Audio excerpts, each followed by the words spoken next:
Good evening, everybody. Hello. Welcome to Book Club.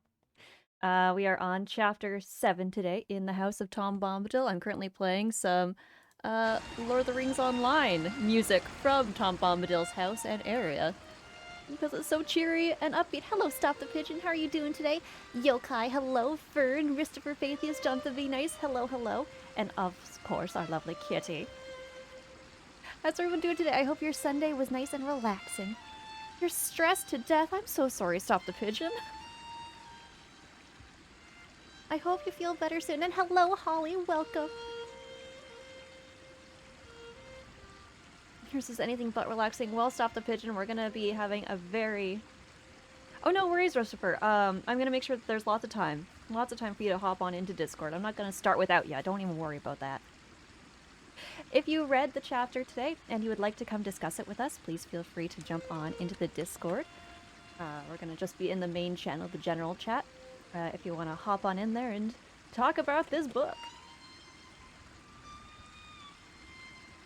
Yeah, no worries. We're gonna take some time. Hello, Real Gonzo. How are you doing today? It is excellent seeing you. I loved this chapter. It was so cozy. I loved all of the rhyming conventions that were used, and like the couplets, and just everything. Tom Bombadil's my. Ah, yes, the dwarves that go swimming with little hairy women. Thank you for the 69 bits! It's the dwarves that go swimming with little hairy women. Yeah, that's for 69 bits. Nice.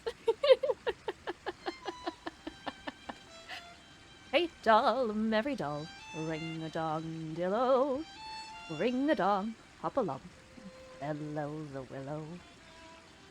Hello, Silver Saint, how are you doing tonight? It is wonderful to see you. How was your Sunday? I hope it was super good. Thank you, Cat Trash Kitty. I'm glad you loved it. No, Maz, you did not interrupt at all. I was just here talking. I was just here talking to you. Not really a reading or book person, but your streams are always chilled and calm. Aww. Also, what on earth did you just saw Gimli trying to do a drinking contest with Gandalf. Maz was so kind and she gave us 69 bits. Nice. And for, the 69-bit nice alert. Ah, yes, the dwarves that go swimming with little hairy women.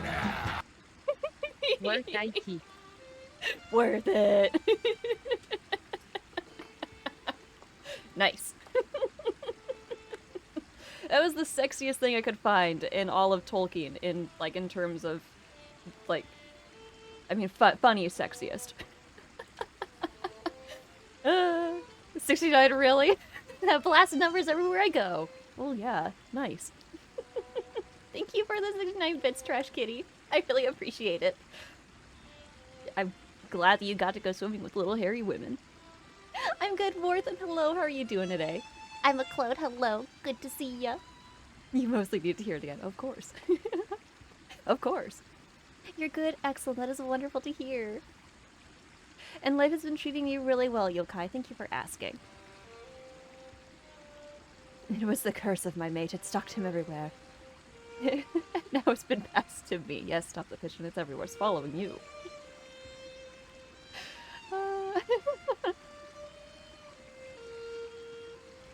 Let me just have a quick look at Discord to see if you guys are there. Looks like there's a few of you there. All right. If you would like, again, to join in on the discussion, please go over to Discord and just join the general voice chat. I'm going to be hopping on over there in a little bit. Just wanted to say hi and make sure there was enough time for people to just relax. Come on in. Me, I've never read Lord of the Rings books, but I've heard Tom before. I know he was omitted from the films, and for whatever reason, some people theorize him to actually be Eru. Yeah, Yokai, that's... Despite not having read them, yeah, that's one of the main theories. Alright, I'm gonna hop on over to Discord and we're gonna say hello to all these lovely people. Hello, everybody. Hello. Hello. Howdy do. Howdy do, buddy.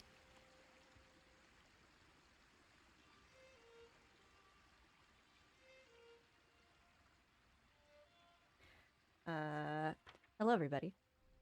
Looks like today we've got Holly Huckleberry. Hello. Hi. We've also got Jonathan Be Nice. Jonathan, how are you doing today? I'm doing well. How are you doing? Super good. Looks like we also got Christopher. Hello, Christopher. How are you doing? Hello, I'm doing wonderful. Thank you. How are you? I'm good, thank you. And Trash Kitty. Hello. Welcome. How's your day Hello. going? Fantastic. Thank you for asking. How about you? Good.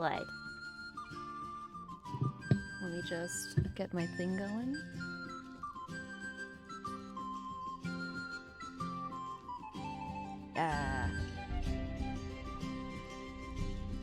All right. We are in the house of Tom Bombadil tonight.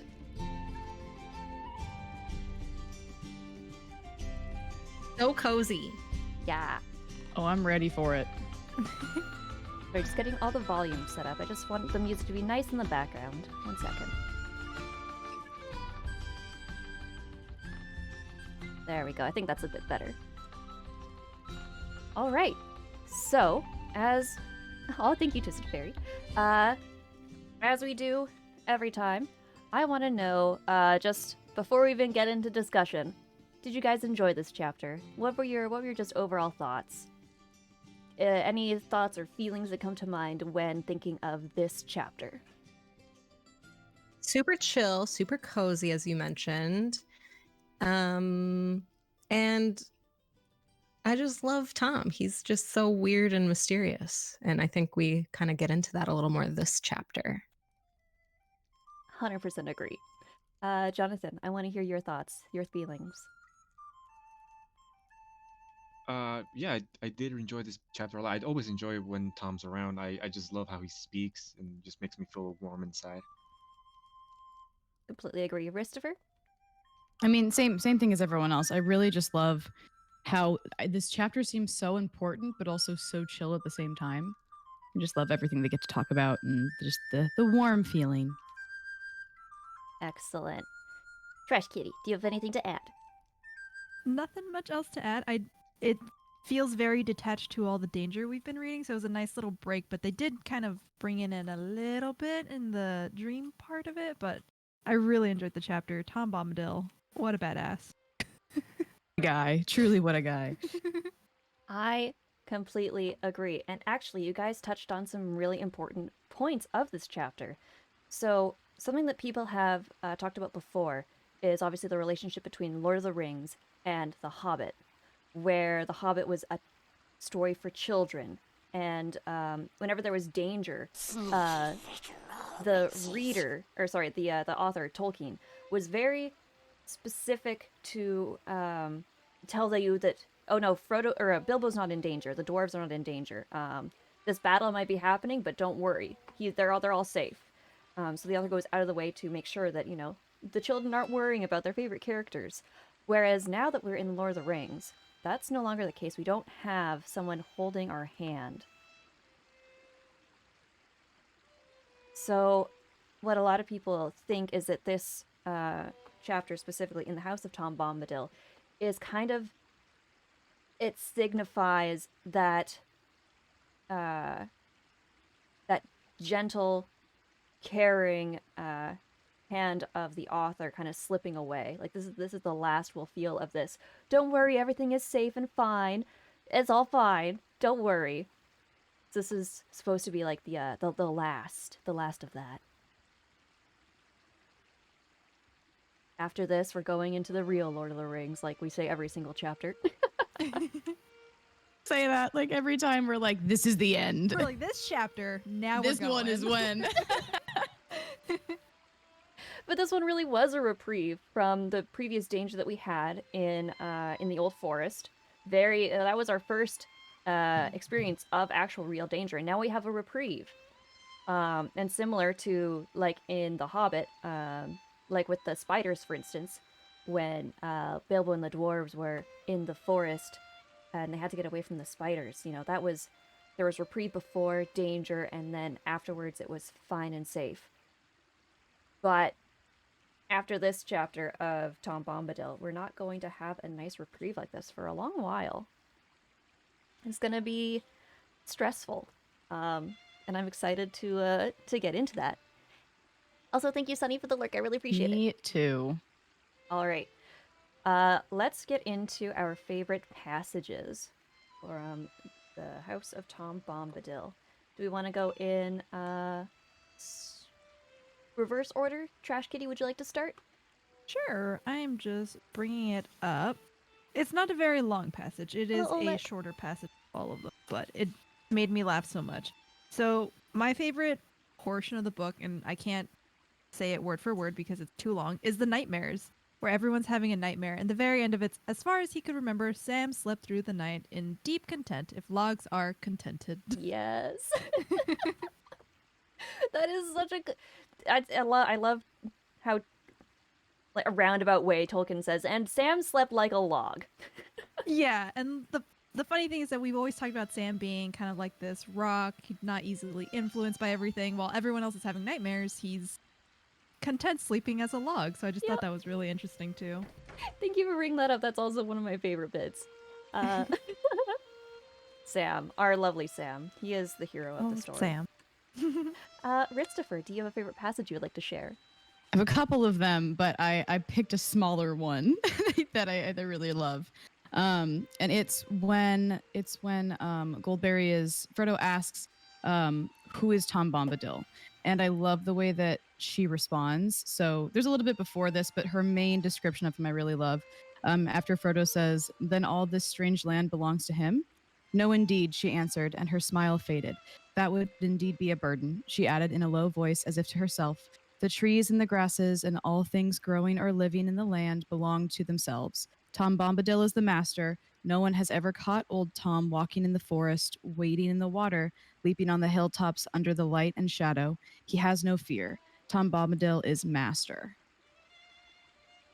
Yes. I love that as well. It's just, we have so many different sides to Tom, and I am so excited to start discussing all of the different meanings and stuff. I'm not sure we'll do it right now, unless you guys want to, like, start just discussing Tom Bombadil now before we even get into the summary. But we should probably get to the summary first, before I go off on a tangent. Oh my god. Thank you for sharing, Christopher. Jonathan, do you have a favorite passage? I do have one. It's when Tom starts describing, like, I'll just read it. Tom was here before the river and the trees. Tom remembers the first raindrop and the first acorn. He made paths before the big people and saw the little people arriving.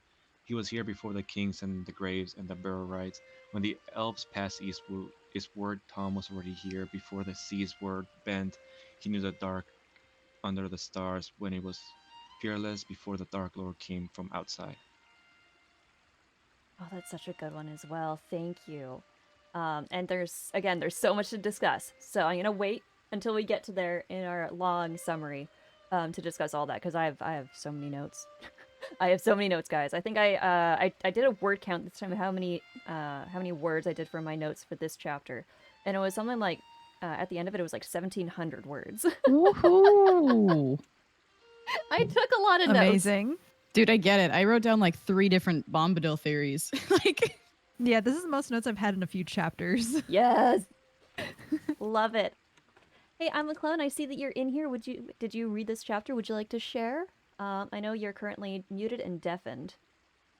So you probably can't hear me in Discord, but you might be able to hear me in Twitch. So please let me know.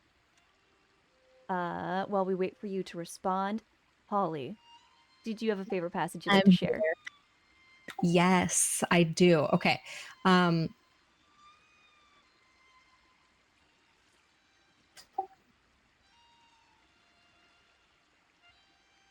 I keep picking the wrong letters to put in my speech to talk thing. You are Hold on fine. one No sec, worries. Take your time. Okay. Hi. Can you hear Hello. me? Yes. Okay. Sorry about that. Okay. So I picked a different kind of quote, and it's about Frodo's reaction to Goldberry, and I just found it really lovely, and I just want like Goldberry's energy. I just think Oh my it's the God, right. coolest. So anyways, fair Lady Goldberry, said Frodo at last, feeling his heart moved with a joy that he did not understand. He stood as he had at times stood, enchanted by fair elven voices. But the spell that was now laid upon him was different. Less keen and lofty was the delight, but deeper and nearer to mortal heart. Marvelous and yet not strange. Yes. Thank you for sharing. That is also a great part. And something I want to share and bring up, specifically about, one second, my Discord thing is weird and off center. There we go. So the word marvelous here, it doesn't necessarily just mean something like grandiose. In this term, and what has been used before in English literature, like Arthurian legend, is when something goes into the realm of the marvelous. It is, it's like the realm of the fae. It's the realm of the magical, but it is not unexpected. So if your hero goes into the realm of the marvelous, that's something that to be understood. Like that just happens in a story. It's not out of the ordinary. And I like that Tolkien very specifically points that out, saying that even though Goldberry is this beautiful and amazing presence, it's not out of the ordinary. It's very down to earth, and I love it. If that makes any sense at all. It completely makes sense. Absolutely. I think of it kind of like the Hobbit version of an elf in a way, and I think that is just the coolest type of person you could possibly be, and I want to be Goldberry. Yes. So. Yeah, she's I got would really good energy. Love to be a river daughter. I'm going to be horrible, and my favorite passage is when Tom is talking about the first time that he actually met Goldberry. So I'ma just read it. I know it's a little bit long, but I love it. I had an errand there, gathering water lilies, green leaves and lilies white to please my pretty lady. The last ere the year's end to keep them from the winter, to flower by her pretty feet till the snows are melted. Each year at summer's end, I go to find them for her, in a wide pool, deep and clear, far down Withy Windle. There they open first in spring, and then they linger latest. By the pool long ago I found the river daughter, fair young Goldberry, sitting in the rushes. Sweet was her singing then, and her heart was beating.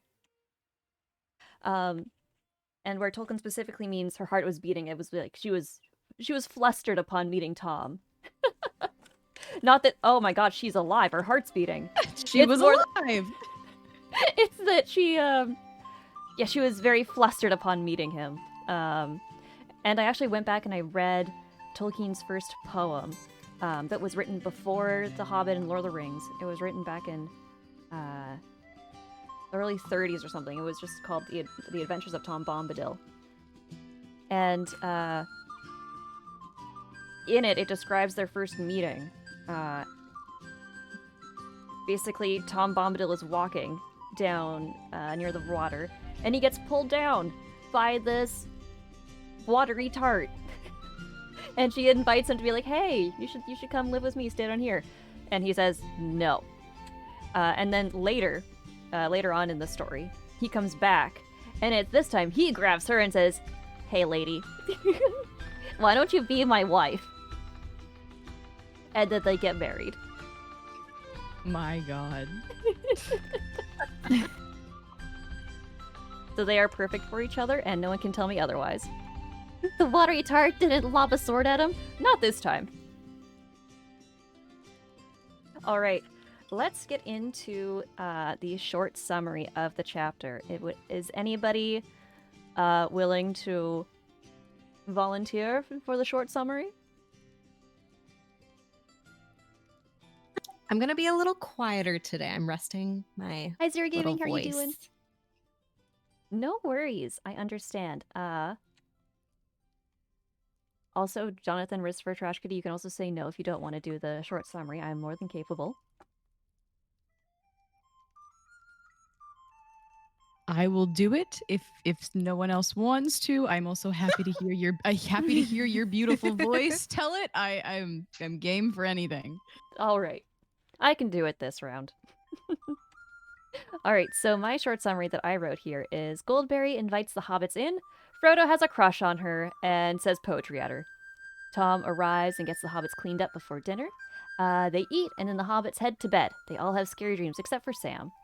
The morning after is rainy, so they can't leave yet. They listen to Tom talk about history for a while, and then Goldberry comes back from her washing day. And they eat dinner once more, and Tom tells the party they should be able to go out tomorrow, and also to avoid the Barrow Downs. Tom then teaches the hobbits to sing a song if they get in trouble.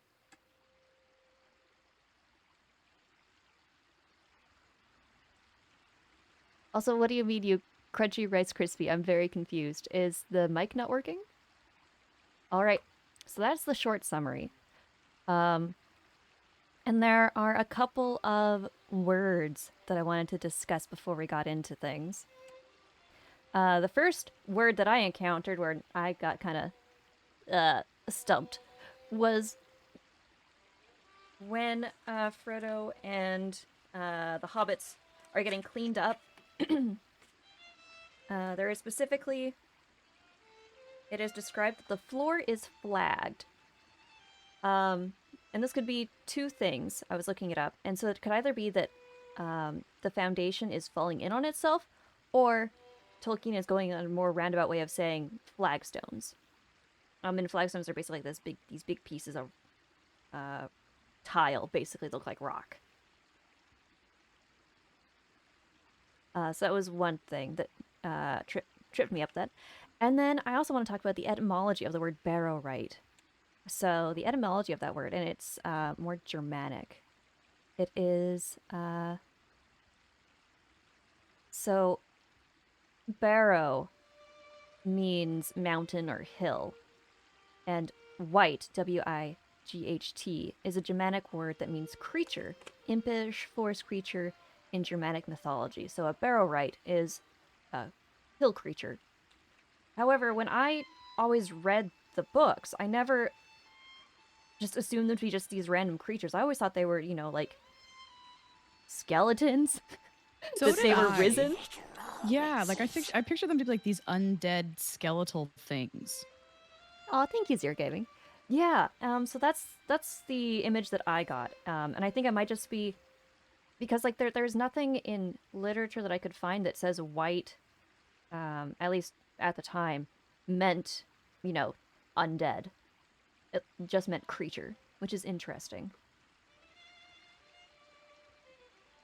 All right. And again, before we get started, a theme that I want you guys to keep in mind is that the role of song is so important. Maple White, oh my god, no. Sorry. The role of song in this world is so important. Specifically, Middle-earth was literally sung into being. When Eru Ilúvatar created the Valar, they sang together, and when they sang, they created the world. And so song has a very important role in Lord of the Rings, and in this chapter specifically. Like when Frodo looks upon Goldberry for the first time, he cannot help but start singing poetry at her. Everything that Tom said, well, not everything, but most of the things that Tom says are in, it's rhyming, it's in couplets, and obviously he breaks into song many times during the chapter. But yeah, like I said, it doesn't always rhyme, but a lot of times it does. Like he likes to rhyme pillow with willow. And then you're almost straining to hear like a syllabic count or rhyming devices when there aren't any, when he's just speaking. But it still sounds so, I don't know, mystical. Mystical? What's that word when something starts with W? Is it Whimsical? Whimsy? Whimsical, thank you. Whimsical. I think mean, that's a I'll great accept it. descriptor. Yeah. Yeah, so Tom Bombadil is very whistical. In the way that he talks. So even when it doesn't rhyme, it almost feels like it should be rhyming. I don't know if you guys felt that. I definitely felt that. Every time he would start talking, it would be talking and then it'd go into kind of a rhymey thing. So I'd start Thank kind you of so much singing for the along to it. follow. And Oh then my I would get gosh, stuck because welcome. it Always be stopped Lilith. rhyming. I was like, oh, okay, we're taking it back a notch. Okay, okay. Yeah. So I don't know. It feels like we as the reader almost like being put under a spell of some sort, and I really like it. Like constantly trying to like strain your ear for the rhyme, and I love it.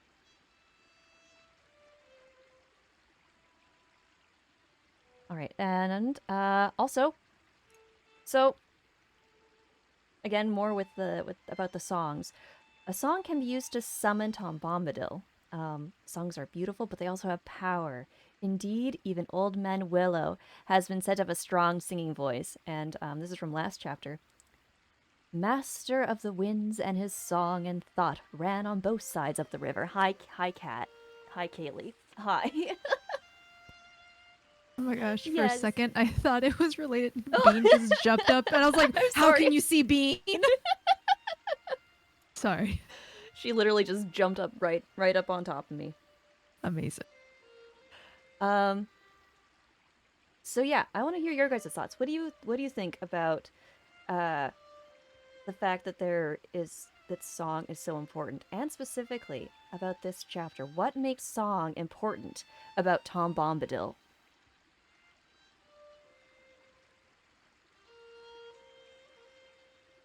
But do we want to go in order, or do you guys have any thoughts? The only thing- No, go ahead. No, go ahead. It's No, fine. please go ahead. You're Go you're ahead. probably gonna be way more like. No. it'll I was make more- actually asking, are we getting into like theories of Bombadil Got right it. now? Or Yeah, are let's we... get into theories. Okay, Trash Kitty, go. Okay, the only thing that comes up to my head is the fact that you told us last week that Tom Bombadil is supposed to be like the beat of a drum. So I kept on looking for that pattern every time he talked. And I also had no idea how important music was in Lord of the Rings because I had only watched the movies. They don't cover a fraction of the music that we're going through the book right now. That's all I had. Sorry. That's okay. No, I really appreciate that. Yeah. Like I appreciate that you were trying to like watch out for like not just the beat of the drum, but also trying to listen to what he says in that rhythmic ba ba ba ba ba. So that's really cool. Thank you for saying so. No, I like Trash Kitty. It's wonderful. This is your first time through, and it is amazing. So never apologize, okay? Okay. Forgetting this is your first time through. You have so much knowledge. I know. Oh gosh. No, I don't. No, yes, you do. Like, seriously, that's so rad. Like, I keep forgetting this is your first time reading this. No, you're here talking with the people who've read it so many times, and you're fitting right in. You are saying things that other people haven't brought up before, and I love having you here. Okay, Okay. so never feel bad. I love some of the best thoughts come from people who haven't read it before, and they're saying their thoughts for the first time. It gives new insight. I'm over here nodding. Yeah. If only we could see you. All right. Christopher, definitely. I know you had some theories as well, or rather, thoughts on the importance of music in this chapter. So you kind of already touched on it a little bit, but because like Middle Earth was pretty much created with music, and like that's such a huge theme about how the world is created and things, I did find in my little like research about different Bombadil theories, I found one that was, and I don't know how popular this concept is. It says that it was kind of a newer one, but I read that potentially he's thought to be maybe an abstract concept, like pretty much the embodiment of Arda itself, or like more like Father Nature. So if he were the embodiment of this world that was created in music, of course he would be musical, and that would be such a big thing to him. That's why he has so much power in his music and the way that he speaks and is. So I thought that was very interesting. Yes. I'm also familiar with that theory, and I wanted to cover it, so thank you for bringing it up. We probably won't cover it right now because we have to Please, get through yeah. this entire. We have to get through the long summary. But thank you. Yes. Jonathan said he was BRBing, so that's all right. Holly. You said you were going to be quiet this chapter. Never mind. I apologize. You can speak if you want to. You totally, definitely don't have to. All right. So yeah. Like Christopher previously said, I am also kind of... Well, there are just so many theories about Tom Bombadil and who he is, what he symbolizes, and why. I will say I don't have a lot to say about this prompt, but I was very much looking forward to this week because I want to hear what you guys have to say. Yeah. Thank you, Holly. I just want to talk about this forever. Oh, same. So, God, my book is starting to look crazy. Like, let me just show you all of these notes that I've got so far. I just there's It looks so so many. good. It's beautiful. Are you kidding? I can't wait until we go through this whole book and there's just nothing but post-it notes in the entire book. It's I gonna know be I great. finally just gave up and started writing in my book, and I'm like, this one's falling apart anyway, so this is gonna be my written in copy. You know, I know a lot of people say that, like, oh, that's so sacrilegious, writing in the book, but, like, that's one of my favorite parts. Is when Same. you either have, like, an old copy that you don't have any, like, super sentimental value to, and you just write in the margins, you get to highlight stuff. One of my favorite parts. So, I love that. If I was smart, I would have gotten another copy of The Lord of the Rings that I could do that to. I just don't want to do that to this copy since it's my first copy of Lord of the Rings. I definitely didn't go out and buy another copy of Lord of the Rings so I could make notes in it. Definitely Yeah, did not do that you today. did. That's amazing. I have a collector's edition that I only open up every month or so to like smell it. And I just threw away my last copy because it was falling apart. And I want a new copy, and I'm trying to if you guys have any suggestions of a good copy, I would take Like that. a copy to write in or a good copy to just have. No, I have my collector's edition Okay. that I keep beautiful, and then I like to have one that I actually read. Makes sense. I'm not sure I have any suggestions offhand, but I'll definitely look after we talk about this. I mean, really quick, I'll just say I'm working with the 50th anniversary 1-volume edition, just so you have the whole thing. It's completely fallen to pieces now because I've had it for years and the binding's off, which is why I'm writing in it. But it's been strong. It's been going strong for years, and I only ever had to carry one book around to have the entire trilogy. So Aw.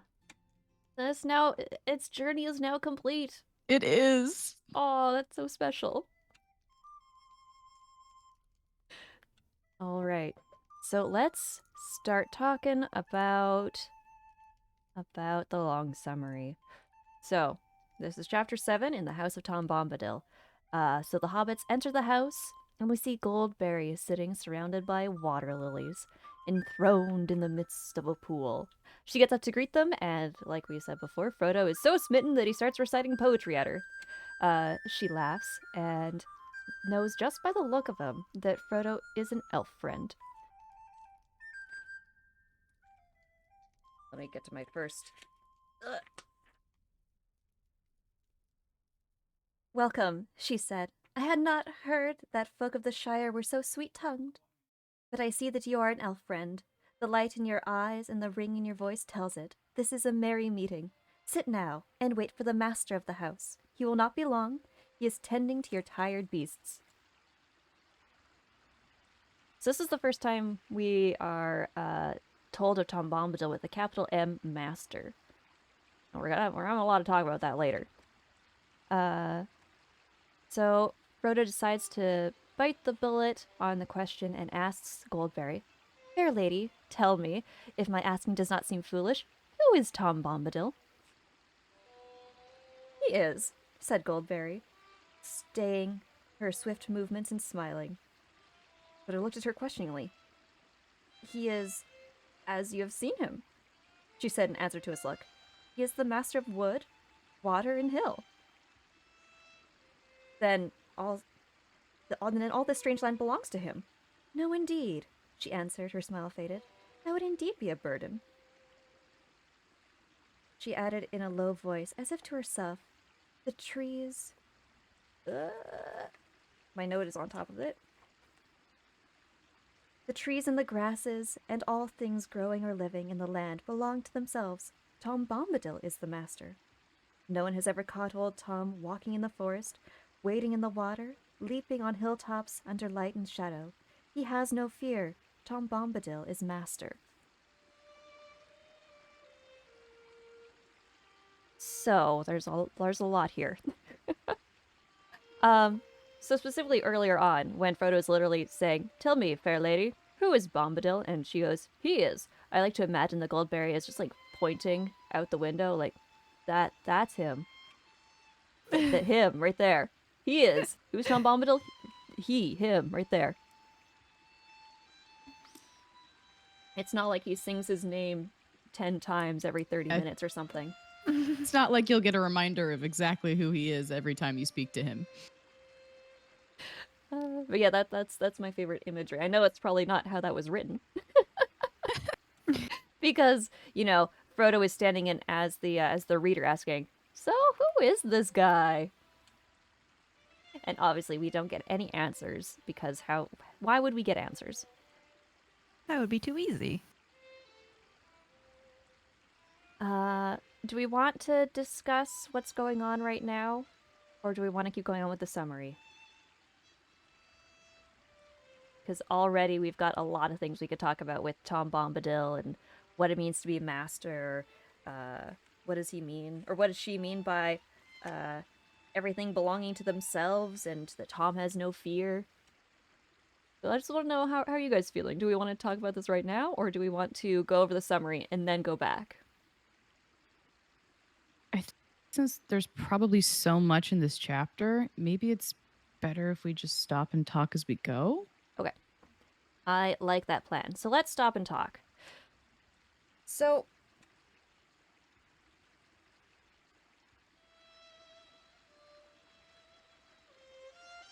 I guess my question to you guys is, what was your feeling reading this? Goldberry basically just tells Frodo, well, he is who he is. He is, of course, he's the master. But then he's not, he holds no dominion over this land, even though he's master. So I want to hear your guys' thoughts and what you think of this. Who is Tom Bombadil to you?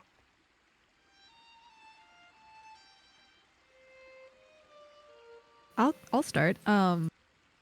When I was reading this through, again, hadn't read it before, so going in with an open mind, it made me feel like Tom Bombadil was almost like alpha compared to all the other creatures in the woods where he may be surrounded by. We don't know how far his range goes, but my range was just thinking the forest first, and so I was just thinking he was like the alpha compared to all the creatures since he was the master. That was my first initial thought.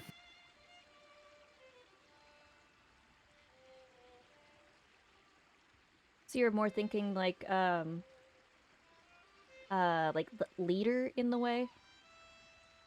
Not in the sense of a leader, just more as that the other creatures wouldn't like mess with him just because he was the master. More as just he was so high above what would have been the rest of the other creatures that they just don't. They're like, nope, we're good. We're not gonna mess with them. Okay, gotcha. Yeah. So master in a sense that he is powerful, so everything else doesn't want to mess with him. Yeah, more closer to that. All right, Christopher, who is Tom Bombadil to you in this in the information we've been given so far? Oh boy. Okay. It's a lot of things swimming in my head currently. So, geez.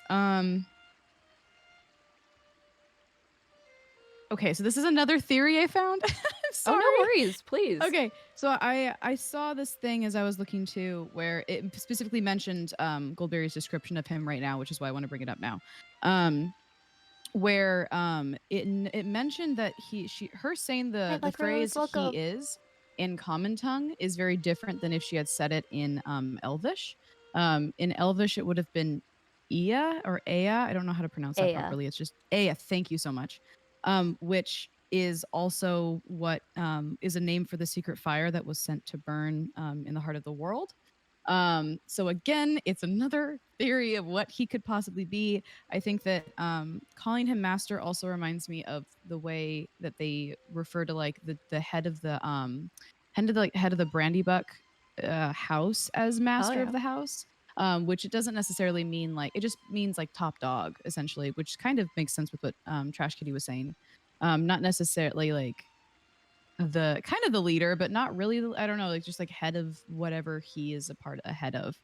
Um, so I don't know. There's a lot of those are just not even full theories there. Those are just a couple of things that I noticed. Oh, I Personally, know. to me, I've kind of just always accepted that he is just something otherworldly or something else.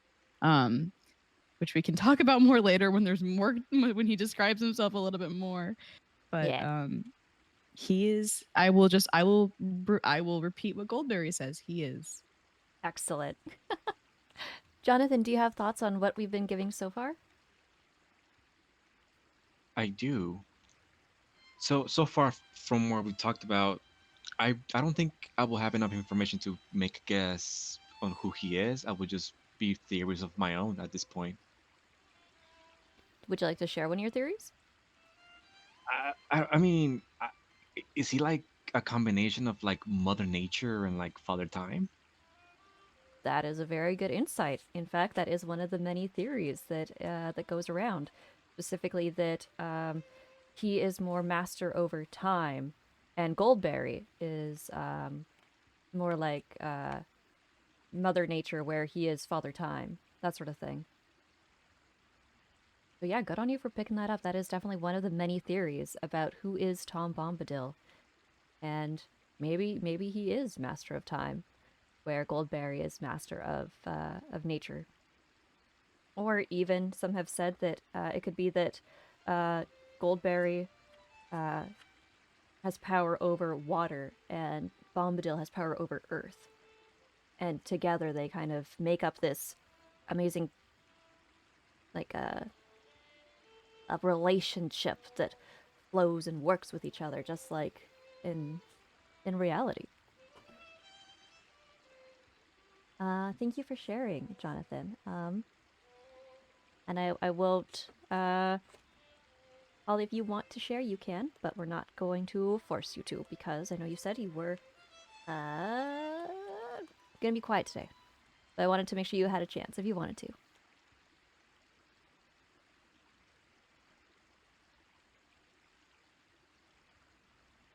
All right, let's move on. So, all right, so then Tom comes inside with beautiful flowery language, introducing his wife again. He asks if supper is ready, and she berates him for not taking care of their guests first. Tom realizes his mistake and ushers the hobbits further into the house to clean up before they eat. And I feel like they've definitely pre-prepared. Like when Tom first met the hobbits, Tom went on singing ahead, prancing, singing. I was just like, oh, just follow me. I'm gonna get the house ready for you. Because here, the room is prepared with both hot and cold water basins, 4 deep mattresses with blankets and pillows, and 4 pairs of slippers prepared by each side of the bed. Like they went all out. They knew they had guests coming, and they went all out, being amazing guests or hosts. And then once watched, the hobbits go sit at the table with their hosts, and they eat a wonderful meal. And though the hobbits ate as only famished hobbits can eat, there was no lack. The drink in their drinking bowls seemed to be clear, cold water, yet it went to their hearts like wine and set free their voices. They started singing instead of talking, and it seemed easier and more natural than speaking. After they finished eating, they were commanded to sit and rest while Tom and Goldberry cleaned up. So, can I just mention how much I love that Tom and Goldberry have this beautiful relationship with each other? Like, they do everything together. Goldberry is not expected to do all like the regular housework. And I want to contrast this with the Hobbit's last hosts, Farmer Maggot and Mrs. Maggot. And it was the wife who made dinner, was setting the table, and also made Frodo his gift basket of mushrooms. So contrasting that against Goldberry and Tom, both Goldberry and Tom are making the meals. They apparently both got the beds ready. They set the table and they take care of their guests. I love it. Yeah, best couple. And that goes again to the whole them being either like two sides of the same coin, like if they're water and earth working together, if they're nature and time, like they just both, they share the load and they work together and I love it, all while singing and dancing. I know, Silver Saint, I know. Relationship goals.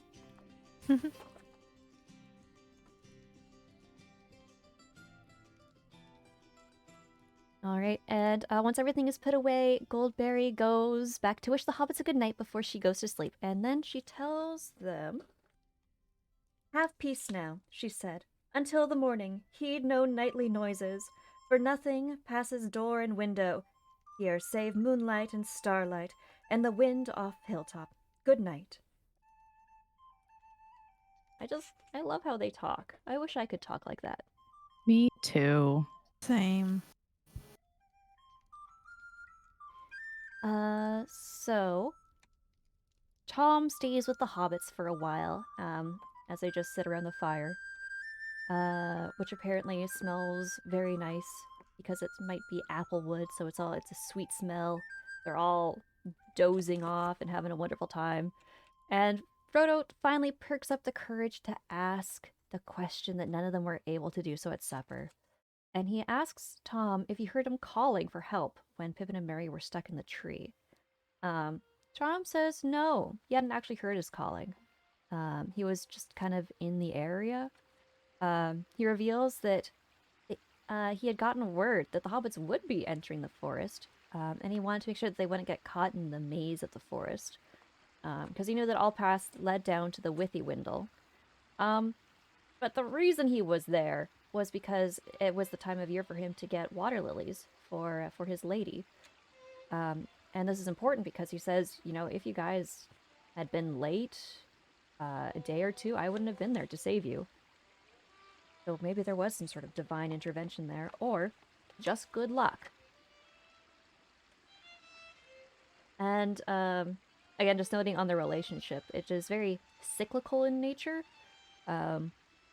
Which again, I guess if you're a timeless being, I guess everything is cyclical, just going with the seasons and the cycles.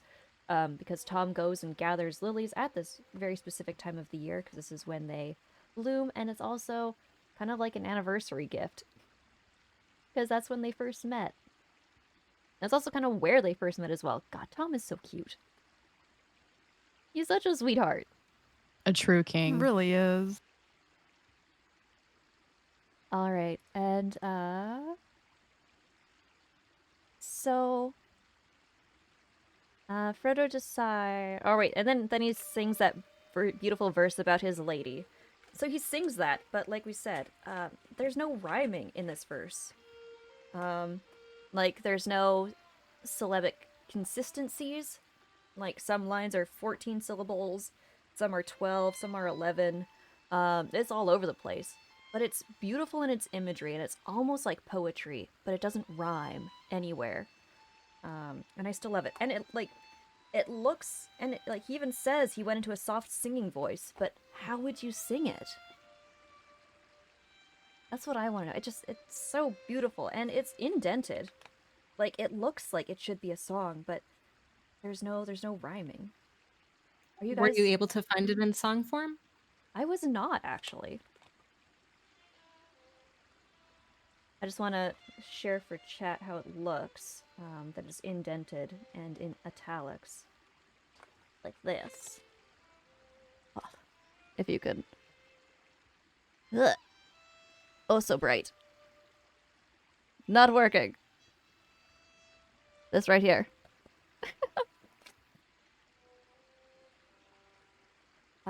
Yeah, no, I don't think I've ever found a song version of this. I don't think the Tolkien Ensemble makes a song out of it.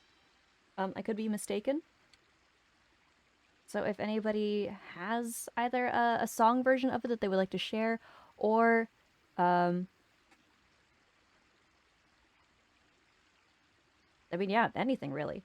I was going to say something else, and then it wandered out of my mind.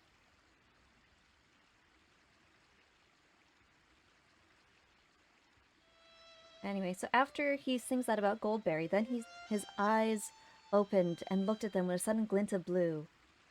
And that proved well for you, for now I shall no longer go deep again along the forest water. Not while the year is old, nor shall I be passing Old Man Willow's house this side of springtime.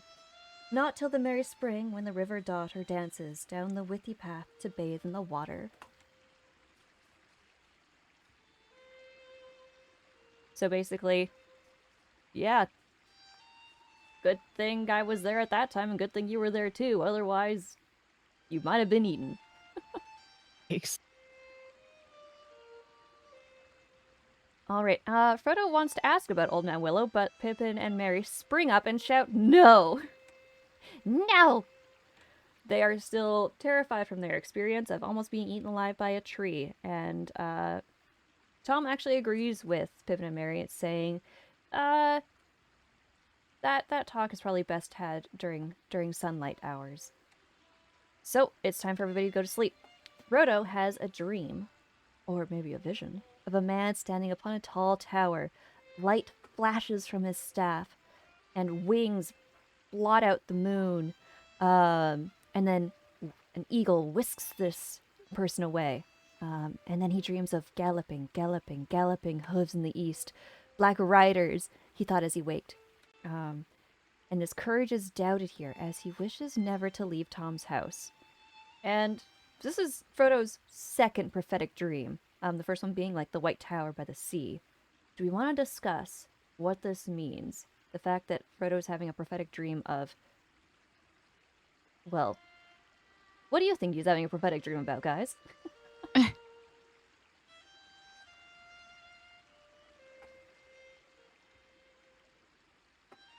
Trash Kitty, considering you were the first to read this, would you like to share what you think he might be having a dream about? I could not pinpoint the I was trying to think of the movie because I obviously know the movie more than I do the books because I haven't read them. So I was trying to think of like an actual scene of it, and I could not pinpoint anything for this part. But it felt like it was definitely prophetic, but I couldn't pinpoint what area it would sit under. I gotcha. Would you like us to tell you what it is, or should we skip over it and until... I would like to know. You would like to know? Okay. Yeah. Christopher, would you like to explain what you think this prophetic dream is about? Sure, yeah. I think that he is seeing Gandalf. I think that he's seen his issues with going to speak to the head of his order and how he is going to be escaping that. Excellent, yes. All right, I see it now. I see it. Yeah, this Yeah. is indeed a prophetic dream, where somehow Frodo is either tied to Gandalf in some way, or a higher being is showing him this, for one reason or another. But Gandalf is... I mean, Frodo doesn't know who this man is, otherwise he would have said it's Gandalf. But yes, it's Gandalf on top of Orthanc.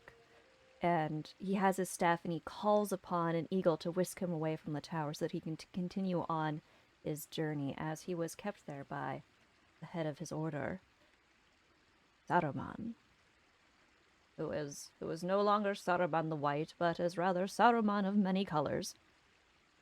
Saruman the Corrupted. Yep. Even the Maya cannot withstand the sway or the dominion of the ring. Which is fascinating because Tom Bombadil, who some have thought maybe he is a Maya, the ring holds absolutely no dominion over him. Yet, both Gandalf and Saruman, and also, like Balrogs, those are all Maya, and they are able to be corrupted by the One Ring, but not Tom. So he must be something different. Can I just say I was like losing my shit when I read that part. I was like, wait, who are you? Yes, He is. he is. He is. Yep. He is.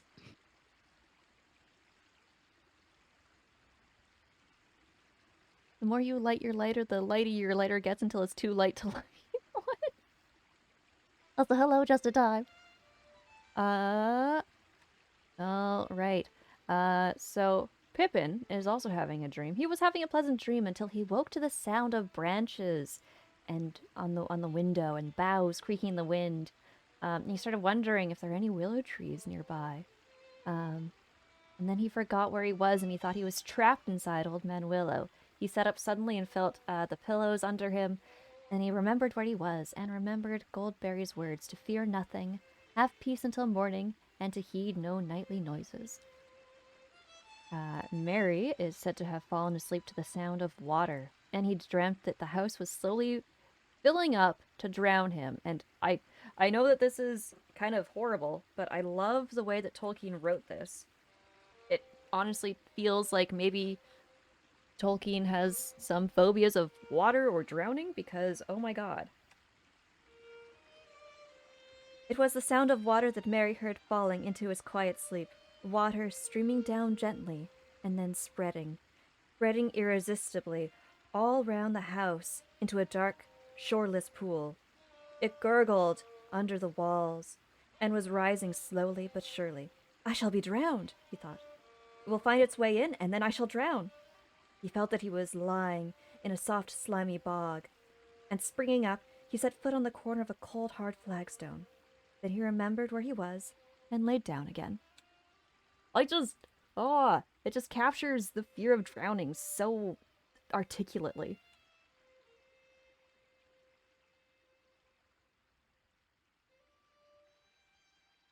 And as was said, Slam slept contented, if logs were content.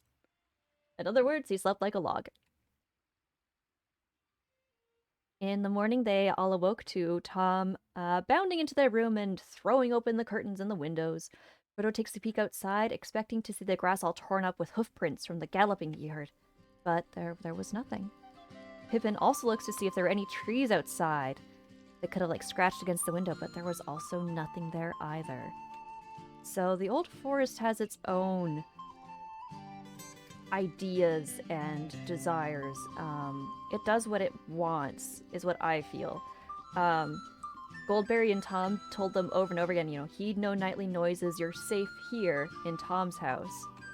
But even though this might be, Tom might be master of this area, everything has their own free will. And it's dangerous.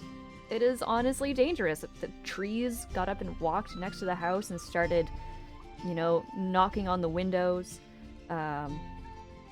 Frodo heard galloping, and he was thinking it might be all torn up, and of course the water.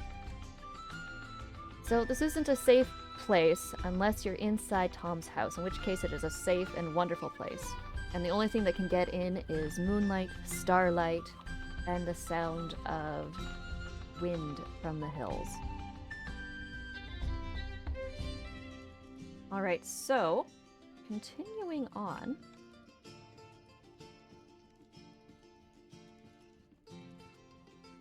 Tom tries to get the hobbits up and ready, noting that even Goldberry's singing couldn't wake the hobbits.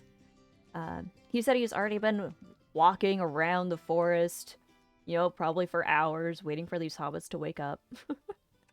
Saying that it's going to be a very rainy day, so better not do any traveling today. And then he threatens that if they don't come downstairs soon, breakfast will be gone and they will have to eat grass and rainwater. I love that he knows exactly how to threaten a hobbit to get out of bed. Obviously it's not an actual threat, but it got them out because they sprung out of bed and they got ready. Very soon after. So yes, needless to say, the hobbits hurry up and they go to eat. So at this time, Tom and Goldberry were off doing their own thing because they already had breakfast. Tom is cluttering around in the house doing something, and Goldberry is singing a rain song because it's apparently Goldberry's washing day. As they looked out of the window, there came, falling gently, as if it was flowing down the rain out of the sky, the clear voice of Goldberry singing up above them. They could hear few words, but it seemed plain to them that the song was a rain song, as sweet as showers on dry hills, that told the tale of a river from the spring in the highlands to the sea far below. The hobbits listened with delight, and Frodo was glad in his heart, and blessed the kindly weather, because it delayed them from departing.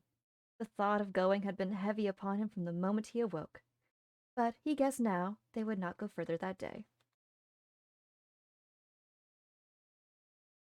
So this is where a lot of people are thinking that maybe Goldberry is like master of water. She's literally calling upon water. It's her washing day. It is her autumn cleaning. And we get a really beautiful symbology here.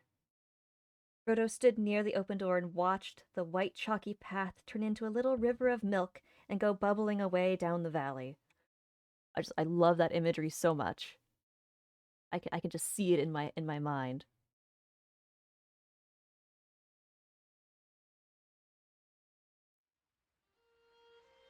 Sorry, just pressing our music again. So Tom is outside and then he comes in and he's like waving his arms and no water is apparently touching him. As soon as he stepped into the house, he's completely dry except for his boots. His boots are still muddy though, and he takes those off because he's a gentleman. So Tom gathers the hobbits around and tells them many stories. Oh my gosh, I have to read another part here.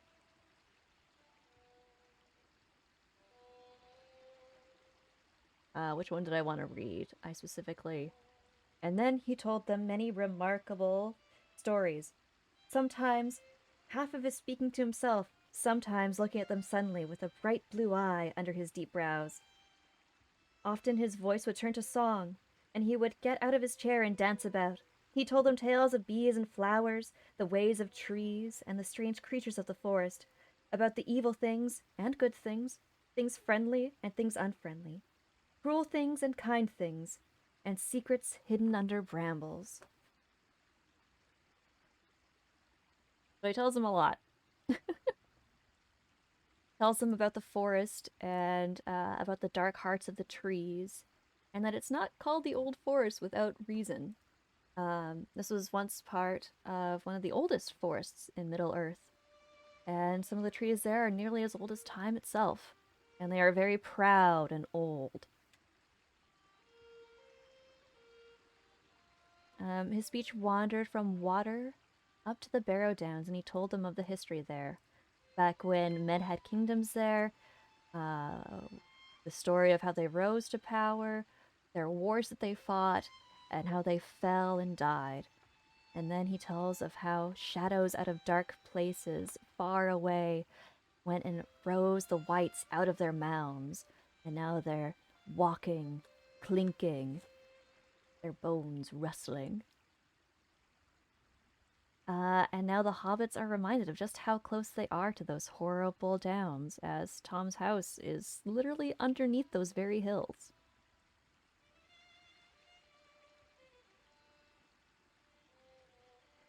We're supposed to read another paragraph here.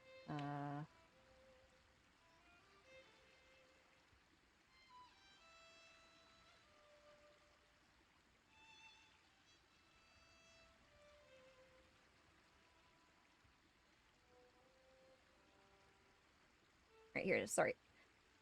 When they caught his words again, they found he had now wandered off into strange regions beyond their memory, and beyond their waking thought, into times when the world was wider, and the seas flowed straight into the western shore. And still on, back to Tom, singing into ancient starlight, when only the elf sires were awake. Then, suddenly he stopped, and they saw that he had nodded, as if falling asleep.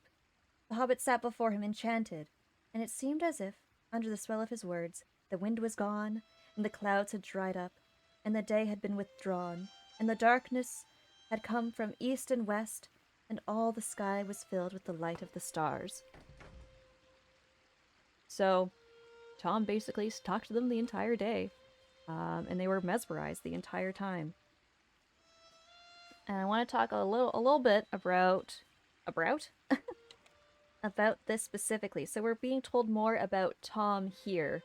Not specifically by Tom, but through his story. So,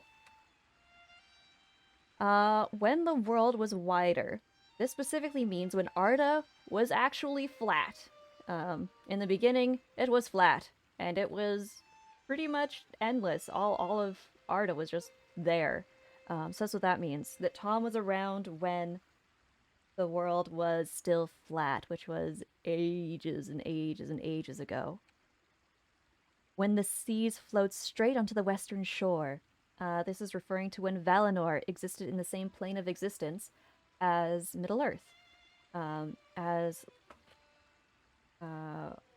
one of the things that Eru Ilúvatar last did is he went and took the earth and he removed Valinor from Middle-earth so you could not access it except for one very small passage, which certain the shipwright is able to take them. Or sorry, Círdan. Círdan, the shipwright. He is one of the few who are able to navigate that very small pathway between Valinor and Middle-earth. And the last one here.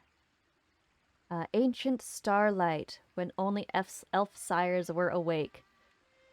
So, this is, Tom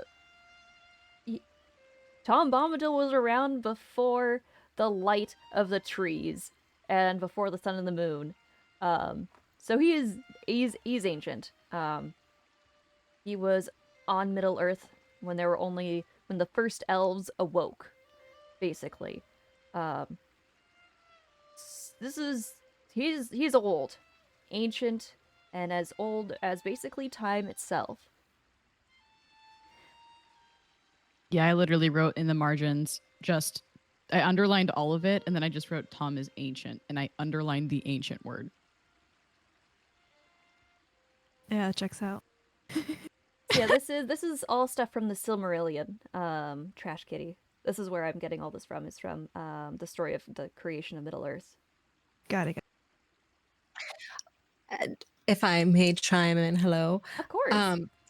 I know Tolkien was also just a very religious person, and for me, Tom Bombadil just seems very godlike in a lot of ways.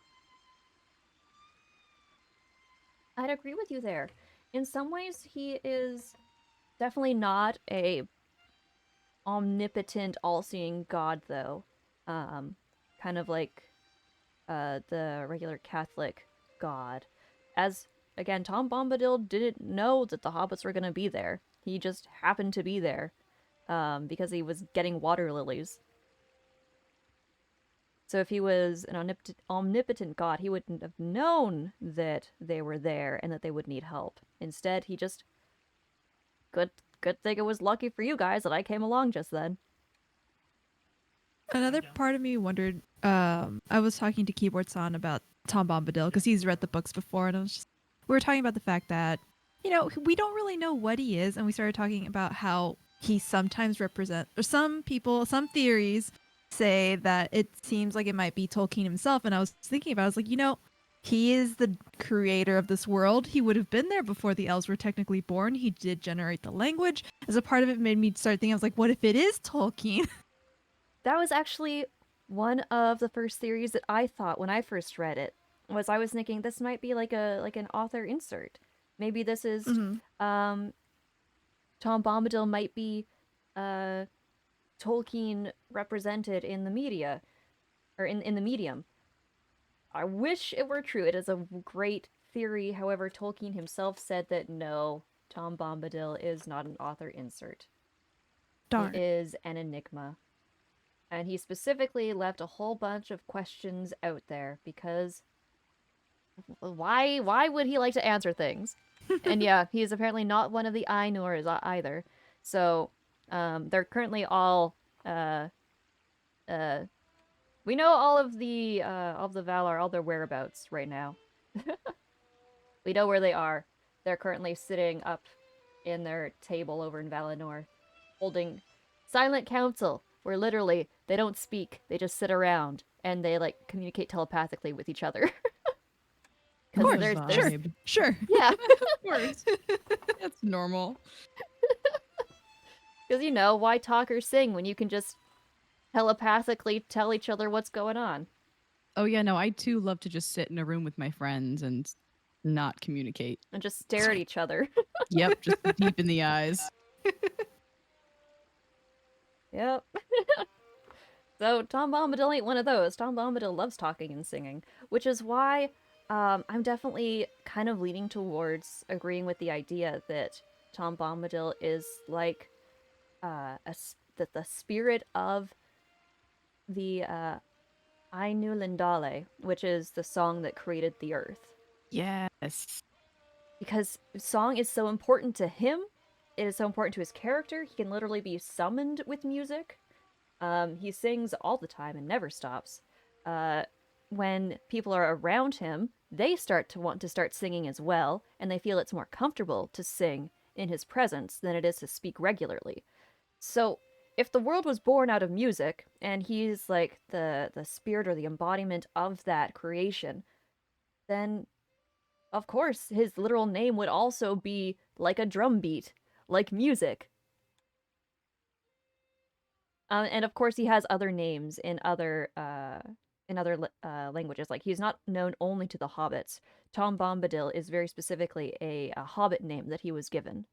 Um, in other languages, like for the dwarves and the elves and the humans, they have different names. I didn't write them down because I'm silly, but all of them mean either like ageless or old one or fatherless.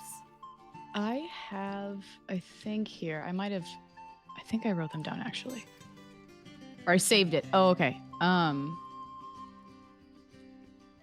I kept the page up Oh, you're for fine. this. And I know that it's here and I will find it. Okay, here we go. Oh, I'm not going to be able to Oh, you're pronounce fine. that. I believe in you. Okay, so in Dwarvish, his name is Thorn, which is eldest. Men is Orald, which is eldest. Sindarin, his name is Irwain Benadar, I believe, which is oldest and fatherless. Yep. So he's not just known to the hobbits. He's been here before time immemorial. Everyone have had dealings of other what's it called? Mythologies. Everyone has mythologies with Tom Bombadil, and I find that so interesting. And I wish we could learn more about the different mythologies of why, like, I want to know the different stories that the other beings have with Tom Bombadil, and not just the hobbits. You know, what did the elves think of Tom Bombadil? What stories do they have of this merry singing fellow, or is that only how the hobbits perceive him? What do you guys think? Do you think Tom Bombadil presents the same across all the different species? I feel like I don't know because like I feel like depending on oh my gosh, I don't know, the relationship with elves, I can see it going one of two ways, which is either like they're really tight or that they think that he is like I don't know I don't even know. He doesn't seem to be very like not like he's very fun. I don't know how to say not I don't want to say fun because elves are fun too, but like It's just I'm a not saying different they're kind of not. fun. It's just a different kind of fun. Yeah, Different he's just kind of more fun. jolly than elves are. So I feel like if he went there in the same way, they'd kind of be like, ugh, like okay, and like roll their eyes and like they'd know what he was and have respect for him. But I feel like this Bombadil fits more with like the hobbits than he would in Rivendell per se. Yep. I mean, I honestly just had this thought, like, what if he presents differently to other species? I have absolutely no basis for this other than what an interesting idea. So I could completely be off the mark for thinking this, as I haven't read anything online to say that. But I mean, hobbits love food and music and being jolly and merry, and that's basically everything that Tom Bombadil is. Apparently, in the Council of Elrond, Tom is mentioned. I won't say how, but they know his characteristics and his power. Gotcha. So then maybe he does just... This is just how he is. This is how he's always been and always will be. All right, so continuing on, thank you for indulging me. So an entire day was passed, or maybe more, and the skies were cleared. Eventually, Frodo was able to speak again, and we get the, "Who are you?" Uh, "Who are you, master?" he asked. "Eh, what?" said Tom, sitting up, his eyes glinting in the gloom. "Don't you know my name yet?" That's the only answer. Tell me, who are you? Alone, yourself, and nameless. But you are young and I am old. Eldest, that's what I am. Mark my words, my friends. Tom was here before the river and the trees. Tom remembers the first raindrop and the first acorn. He made paths before the big people saw the little people arriving. When he was here before the kings and the graves of the Barrowites. When the elves passed westward, Tom was here already. Before the seas were bent, he knew the dark under the stars when it was fearless, before the Dark Lord came from outside. So now we get more information specifically from Tom about who he is. And other than just saying, "Oh yes, he is," he's saying that he's old. He's super old. When he's saying that he was around before men awoke, which was the second children of Iluvatar. He was there before they were even awoken. I mean, we already knew that based on the other context clues. And he was around before Hobbits existed, and he was around before the Elves' Great Migration into the west into Valinor. And he was also there before Sauron stepped foot onto Arda. Some say maybe, the Dark Lord could either be referring to Sauron or Morgoth. Hard to say. It could be referring to either of them. Maybe both of them, who knows?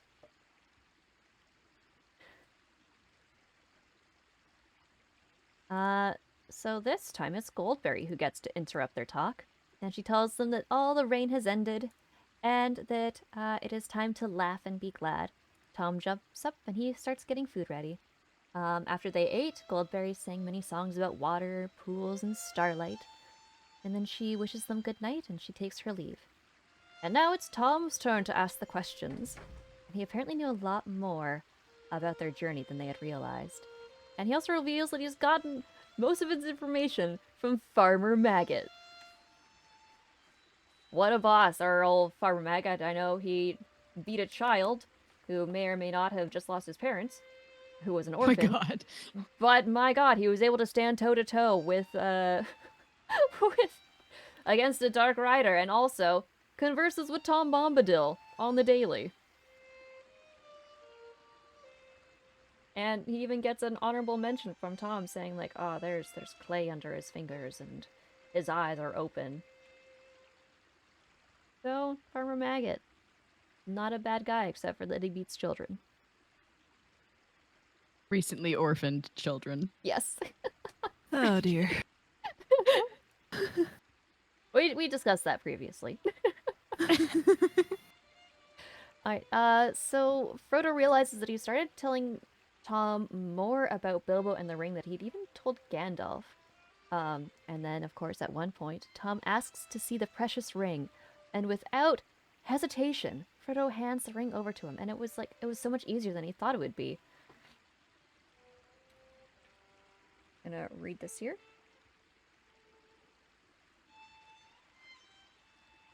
"Show me the precious ring," he said suddenly in the midst of a story, and Frodo, to his own astonishment, drew out the chain from his pocket, and unfastened the ring and handed it to Tom at once. It seemed to grow larger as it lay for a moment on his big brown-skinned hand.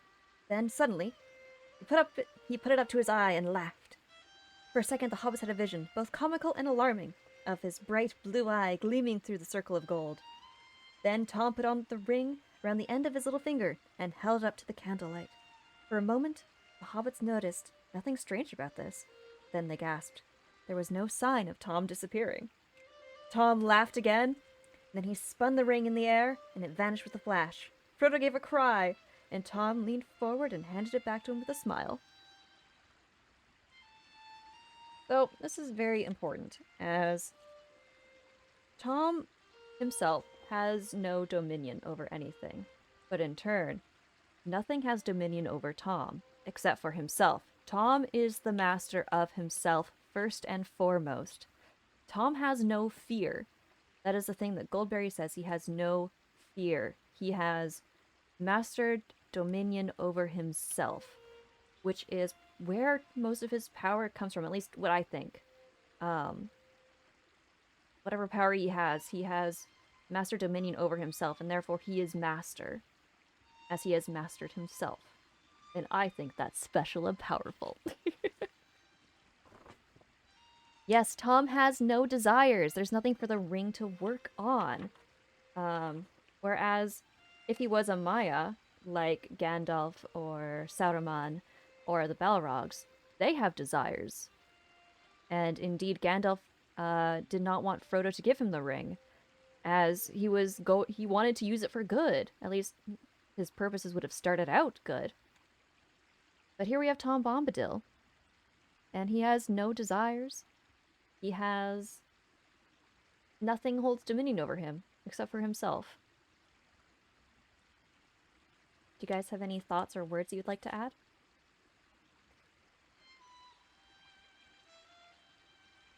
Hello, Aaron. How are you doing?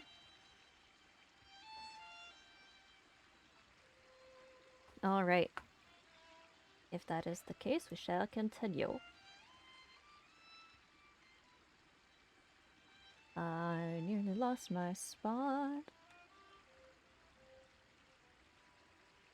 Okay, so yeah, so Tom laughs, throws the ring up in the air, and in a flash of light, it disappears. So this cruel parlor trick, he gives it back to Frodo after his trick. A little bit mean, might I say. Like, he's got to know how important the ring is to Frodo, because, well, maybe he doesn't. He doesn't really understand these kinds of things like dominion over, like, maybe he doesn't understand. Maybe that's why he played this cruel trick. Or just, because he's fun. Alright, so then Tom winks and gives it back to him. Frodo, unsure if Tom had done some trickery to it, slips on the ring to make sure it is real and it's still working. And sure enough, he disappears from sight. Thinking himself very clever, he starts to tiptoe towards the door to leave, and Tom calls out to him. Hey there, cried Tom, glancing towards him, with the most seeing look in his shining eyes. Hey, come Frodo there, where you be a-goin'? Old Tom Bombadil's not as blind as that yet. Take off your golden ring. Your hand's more fair without it. Come back. Leave your game and sit down beside me. We must talk a while more, and think about the morning. Tom must teach the right road, and keep your feet from wandering. This is one of my favorite parts. I love him so much. And I love the way that you just like read that aloud, because that's probably the clearest I could hear like his melodic tone. It's like in my entire reading, just the way that you read that, I finally got Aww. Good, I'm glad. I'm glad you could finally hear the music in Tom's speech. Sometimes it takes it being read aloud for you to hear it. Absolutely. So yeah. That's why I love reading Tom Bombadil.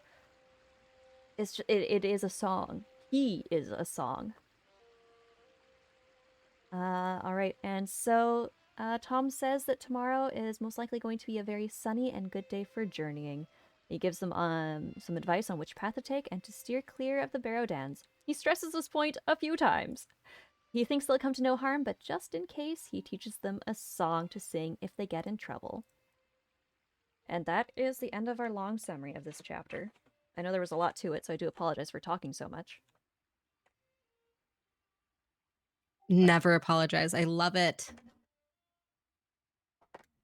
So there's a lot to talk about here, and obviously the biggest part of this is, who the heck is Tom Bombadil? Something I do want to share before we continue, and it's so good. I have a recording of Tolkien himself reciting one of his poems about Tom Bombadil, and I would like to share that with you guys. Oh my god, yes.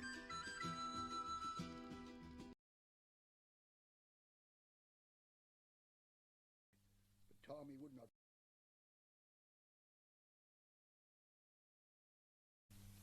Old Tom Bombadil was a merry fellow. Bright blue his jacket was, and his boots were yellow. Green were his girdle, and his breeches all of leather. He wore in his tall hat a swan wing feather. He lived up under hill, where the withy windle ran from a grassy well down into the dingle. Old Tom in summertime walked about the meadows, gathering the buttercups, running after shadows, tickling the bumblebees that buzzed among the flowers, sitting by the waterside for hours upon hours. There his beard dangled long down into the water. Up came Goldberry, the river woman's daughter, pulled Tom's hanging hair. In he went a-wallowing, under the water lilies bubbling and a-swallowing. "Hey, Tom Bombadil, whither are you going?" said fair Goldberry. "Bubbles you are blowing, frightening the finny fish and the brown water rat, startling the dab chicks and drowning your feather hat." "You bring it back again, there's a pretty maiden," said Tom Bombadil. "I do not care for wading. Go down, sleep again where the pools are shady, far below willow roots, little water lady." Back to our mother's house in the deepest hollow swam young Goldberry, but Tom he would not follow. On knotted willow roots he sat in sunny weather,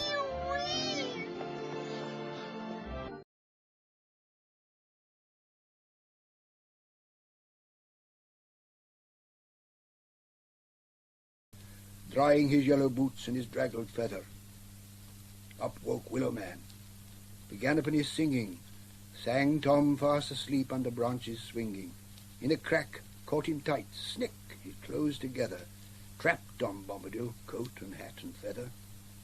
"Ah, Tom Bombadil, what be you a-thinking, peeping inside my tree, watching me a-drinking, deep in my wooden house, tickling me with feather, dripping wet down my face like a rainy weather? You..." Sorry, I realized I had muted myself. Hello and welcome, LHW11. Welcome to the Creature Crew. Thank you so much for the follow. Apologies if that scared you. We're just currently listening to Tolkien himself reciting his poem on Tom Bombadil. So apologies if it's quiet. Welcome in. No worries at all. I apologize if the alert spooked anybody. All right, let me get this back going. Thank you. And sorry, I didn't realize I was muted. "You let me out again, old man Willow. I'm stiff lying here, they're no sort of pillow, your hard, crooked roots. Drink your river water. Go back to sleep again, like the river daughter." Willow Man let him loose when he heard him speaking, locked fast his wooden house, muttering and creaking, whispering inside the tree. Out from Willow Dingle Tom went, walking on up the withy windle. Under the forest eaves he sat a while a-listening. On the boughs piping birds were chirruping and whistling. Butterflies about his head went quivering and winking, until grey clouds came up as the sun was sinking. Then Tom hurried on. Rain began to shiver, round rings spattering in the running river. The wind blew, shaken leaves, chilly drops were dripping. Into a sheltering hole old Tom went skipping. Out came Badger Brock with his snowy forehead and his dark blinking eyes. In the hill he quarried with his wife and many sons. By the coat they caught him, pulled him inside their earth, down their tunnels brought him. Inside their secret house, there they sat a-mumbling. "Oh, Tom Bombadil, where you come tumbling, bursting in the front door? Badger folk have caught you. You'll never find it out the way that we have brought you. Now, old Badger Brock, you hear me talking? You show me out at once, I must be a-walking. Show me to your back door under briar roses, then clean grimy paws, wipe your earthy noses. Go back to sleep again on your straw pillow, like fair Goldberry and old man Willow." Then all the badger folk said, "We beg your pardon." They showed Tom out again to their thorny garden, went back and hid themselves, a-shivering and a-shaking, blocked up all their doors, earth together raking. Rain had passed, the sky was clear, and in the summer gloaming old Tom Bombadil laughed as he came homing, unlocked his door again and opened up a shutter. In the kitchen round the lamp moths began to flutter. Tom through the window saw waking stars come winking, and the new slender moon early westward sinking. Dark came under hill. Tom he lit a candle, upstairs creaking went, turned the door handle. "Oh, Tom Bombadil, look what night has brought you. I'm here behind the door, now at last I've caught you. You'd forgotten Barrow White, dwelling in the old mound up there on hilltop, with a ring of stones round. He's got loose again. Under earth he'll take you, poor Tom Bombadil. Pale and cold he'll make you. Go out, shut the door, and never come back after. Take away gleaming eyes, take your hollow laughter. Go back to grassy mound.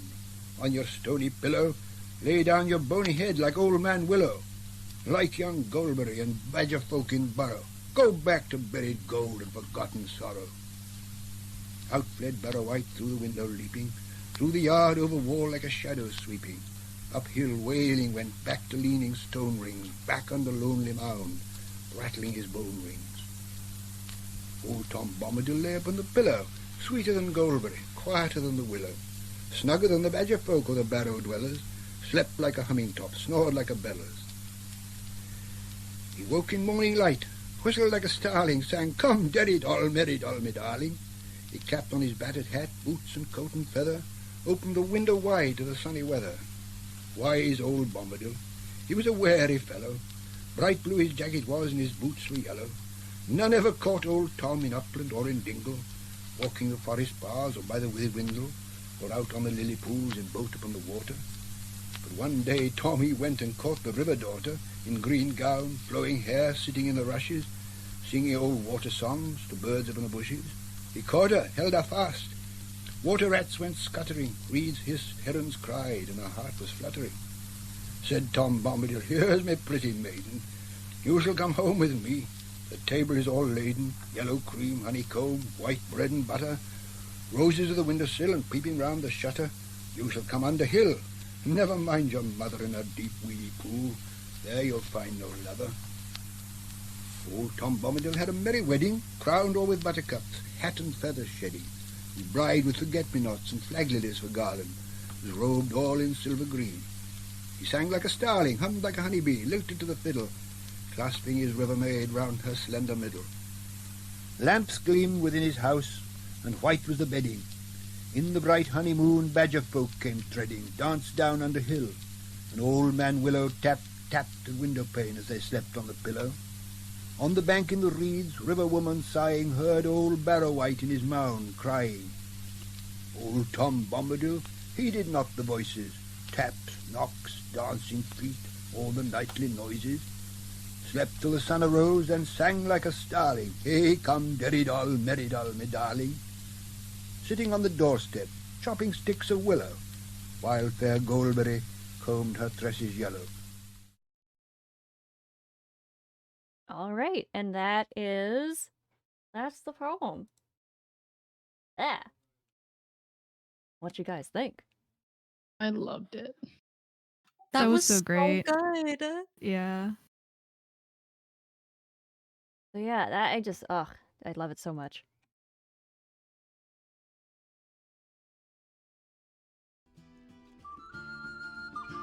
I don't know the last time I heard him speak. His accent is so Different. proper. I love it.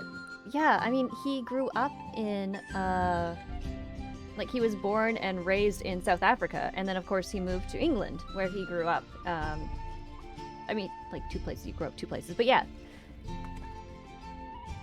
So I think that's where his accent comes from. But yeah, it is a lovely grandpa voice. And there's something so special about listening to an author read their own stuff. So I'm glad I could share that with you guys.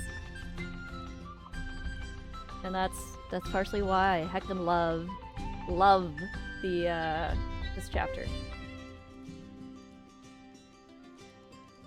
I think my music is a little bit too loud. Give me a second. There we go. So do you guys have any final thoughts on this chapter? Do we want to talk more about Tom Bombadil? What theories you have? Because I want to talk a lot, but we've also been going for almost 2 hours at this point. I know you guys have lives. I will talk as long as you'd like. I'm free all night. I have no life. Oh, you're free all night? Oh, hell yeah. I know Holly actually does have a life and she needs to get to things. So Don't worry about me. I'm Are you posting sure? you. People Okay. will find me. They already are. Okay. So What do you guys think of Tom Bombadil? I want your full, unadulterated, unabridged versions of what do you think this guy is? I have a thought on him. Yes, please share. Uh, I don't quite think he belongs in Lord of the Rings. I feel like his character belongs more like in The Hobbit. Yeah, and in fact, when The Hobbit was done, when he was going to make a sequel, when he was going to make The Lord of the Rings, it was actually going to be about Tom Bombadil, and Tom Bombadil was going to be the main character. He threw out those plans, however, which is unfortunate. Well, what is the Adventures of Tom Bombadil about, and where is it set timeline wise? So, The Adventures of Tom Bombadil are a bunch of poems and songs that apparently are all from different people about Tom Bombadil. Not all of them are actually specifically about Tom Bombadil. I think there are about 3 or 4 of them in the book that are specifically about him. Other ones are just random poems. But yeah, it's mostly just a collection of kind of like fairy stories, really. I'm not quite sure how it directly ties into the legendarium of Lord of the Rings, other than it's just stories about Tom Bombadil.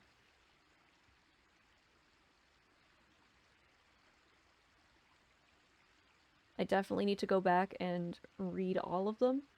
I'm really only familiar with a couple of them.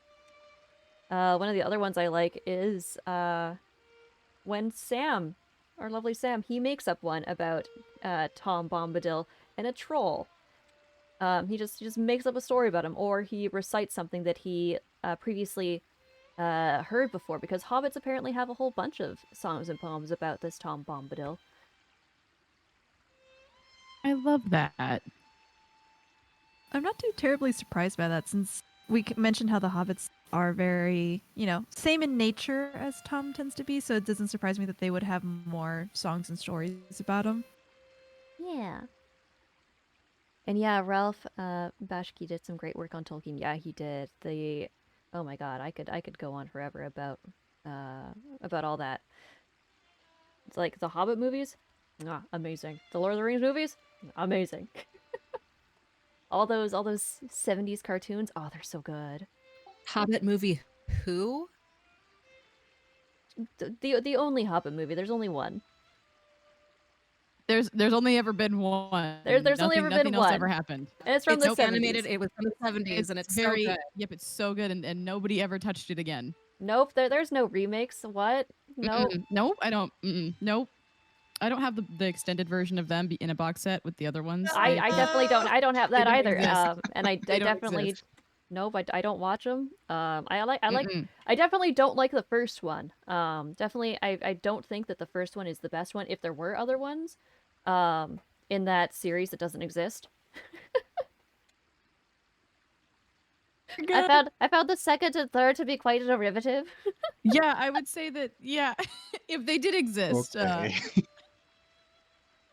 If they did exist, the second one might be my favorite. Yeah, if I had to would choose, have to say that if someone were creating them, maybe someone that also created the original trilogy, if he were brought on last minute to make, the Hobbit movies, I would say that he probably would have, out of the 3 of them, done the best on this second, if it existed. But again, I respect your opinion. It does not exist.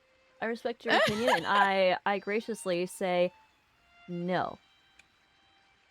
Wait, are you guys serious Which about one? them being cartoons from the 70s? Yeah, I actually, yes, completely 100% serious. Oh, yeah. No, yes, those are things. Those are great. They're amazing. So there's specifically about The Hobbit.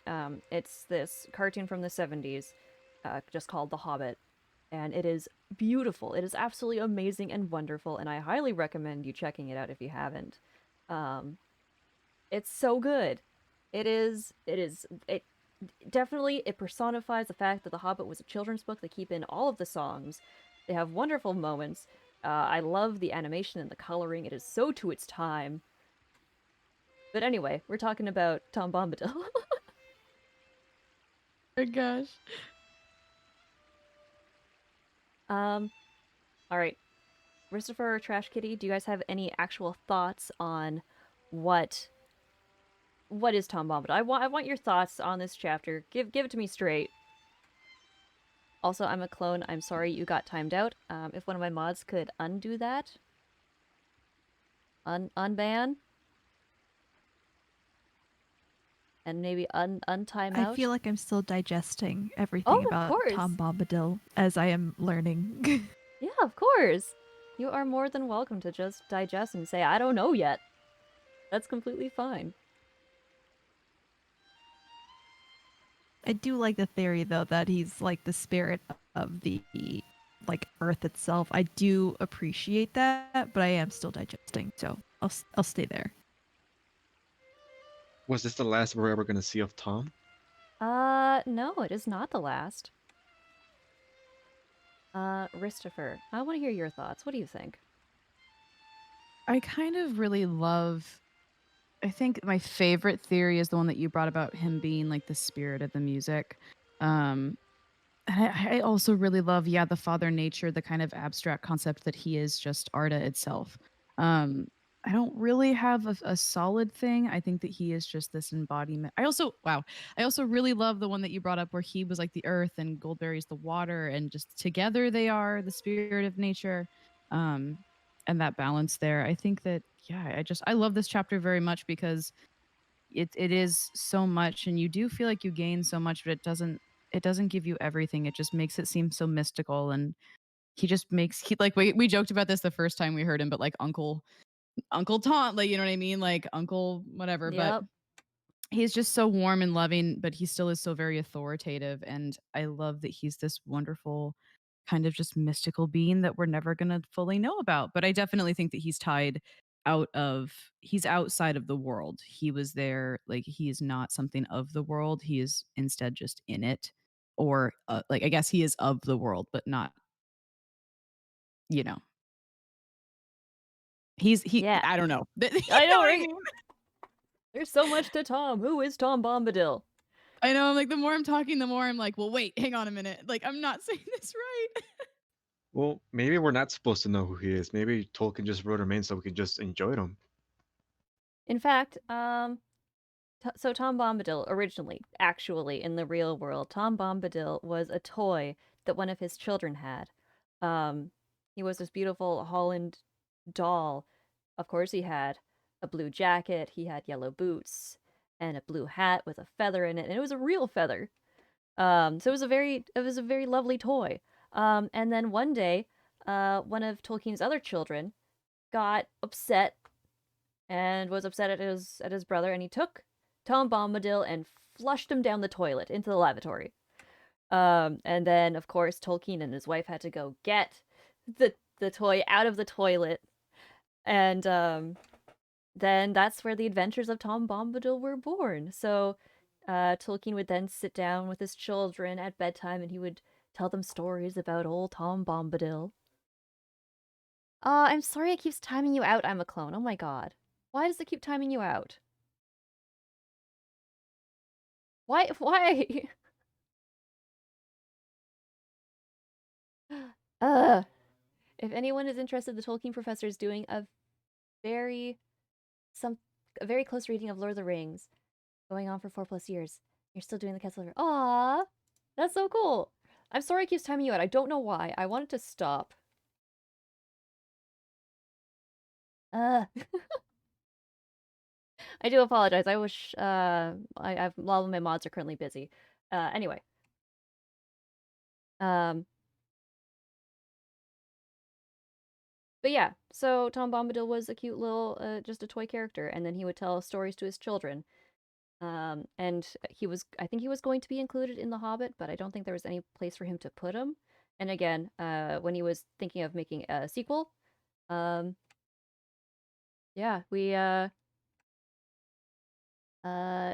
was planned that Tom Bombadil was going to be the main character, but that didn't quite work out, and so we got the story of Frodo and Bilbo. Um, So that's where he came about originally in the real world, and I quite like it. And that's where we get like the adventures of Tom Bombadil. So it's just supposed to be the adventures of this cute little doll going on adventures. That's so stinking adorable. I know, right? And good night, I'm a clone. Thank you so much for sticking around. I'm so sorry that you keep getting timed out. So there's also another thing that Tolkien specifically said, and he was saying that Tom Bombadil is basically like a spirit of the old English countryside that he used to live near and that he loved. And so he gave Tom Bombadil all of these personalities and traits of the countryside, basically. So that's another reading into who Tom Bombadil is. He's a spirit of Earth, basically, is what it comes down to.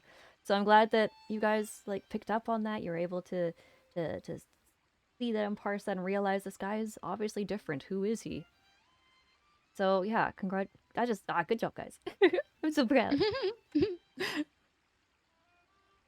You'll make me so happy. You make us happy. No. Yes. Yeah, I'm with Christopher on this one. Me too. But yeah, this is not the last we'll see of Tom Bombadil. We get to see him a little bit in next chapter. And then during the Council of Elrond, we also get just a little wordage of him, but we don't get to actually see him. But yeah, next chapter is going to be the last we'll see of old Tom. And it's a good chapter too. So I'm very excited to discuss then we get that to one the as well. real journey. And then we get to the real journey. I mean, I understand. Really holds up next chapter. Before we stop talking about this, what do you guys think about why they cut this out? Why do you think out of every single adaptation, they've cut out Tom Bombadil and Goldberry and the Barrow rights? They don't really move the plot forward much. No offense. Yes, this is true. It also has a really different tonality to the rest of the book. So I could see that being a thing, since it's just a chapter and like a little bit of the next one, as everyone's saying. It feels they're just like, change his tone. We can skip it. I think, Mabel, you mentioned this last time too, but I think you were very right in saying that having them like have this not huge, but having them have this first interaction with the Black Rider and then immediately being able to like chill with Tom Bombadil for 2 days in like a movie version of it, that would be like, what are you doing? Like, we have to go. Like, we need to go right now. And so it does kind of, although I love it here, like the book originally, I mean, you already know he waits 30 years before he leaves. So Yeah. staying a couple days with Tom isn't that big of a deal, but in the movie, because they have to start it right away, it's instead like, hey, the ring is bad, I'm gonna leave and you should leave too, see you later, bye Gandalf, and then they run. Like, it would be kind of hard for them to do. But I do really love that they did kind of give Treebeard a couple of Tom's lines and a couple of the stuff that happens in these chapters. Sorry, there's a motorcycle. Oh, you're fine. Some of the things that happen in these chapters, I do really love that they kind of put together with Fangorn. I love that it's the spirit of it is still there, but I definitely don't see. I think people would have been like, why are they stopping? Gnawing, biting, breaking, bashing, burning, destroyers and usurpers. Yes, I love it. That is specifically a line that Tom Bombadil says of why trees don't like people. And I don't think it is weaker in the final cut. I think it is. I agree. I'm actually kind of I'm not glad that they cut it out, but like I said last time, it doesn't make sense from a movie storytelling perspective to have this great rising action of danger and sense of foreboding and dread, and then to have it come back down and be safe. Like, we have this crazy, powerful being playing host to some hobbits for a couple days. So, I understand from a movie standpoint why you can't have all this rising and falling action, whereas in a book, you need to have more. You need to have more for your characters to do, you need to flesh out the world more, and you need to have those moments of, like I said earlier, of this is the transitionary period between The Hobbit and The Lord of the Rings, where every single chapter we're getting more and more towards what Lord of the Rings is going to be. And it's not going to hold back. It's not going to tell us all of our characters are fine and everything's going to be great. Yeah. Next chapter, we get a little bit more danger, but of course, Tom Bombadil is there, so it's alright. They taught him a song to sing in case they were in danger of, obviously, Chekhov's gun. They're gonna use it. Chekhov's gun, oh my gosh. What, Tom Bombadil's poem? Bombadil's song? Is that what we're gonna call it now? Yeah, let's call it that from now on. How about Bombadil's Bop? Bombadil's Bop. Bombadil's Bop. I love that. Take care, friend. Thank you so much for joining us tonight. I really appreciate it. I hope you have a good night, and we'll see you next time, alright? Take care. But yeah, I think it was a good thing that they cut it from the movie.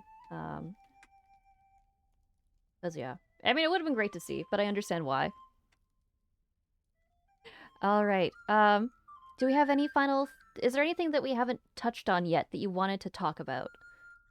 Anything that caught your mind? Anything you wanted to say but we haven't had the chance to?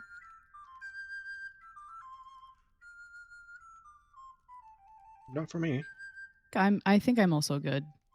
Yeah, we covered all the topics I had starred in my brain. Alright, Holly, you're probably good?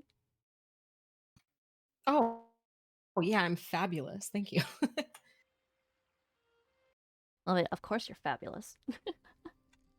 Oh yeah, before we go, Holly was thinking of starting like a Lord of the Rings Online Tuesdays. Yes. Hello, yes. Holly, would you like to elaborate on what that might be? Yes, thank you. Sorry.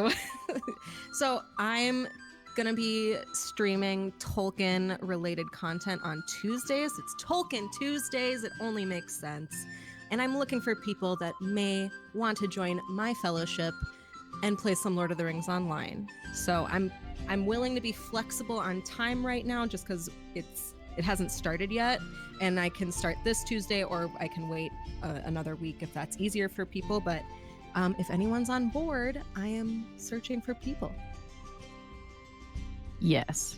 I am down. I can't Oh do my this God, Tuesday, yes. but yes, absolutely. If I'm available, I would hop in. Alright, well, sounds like you got at least 4 people to join your fellowship, Holly. Holy moly.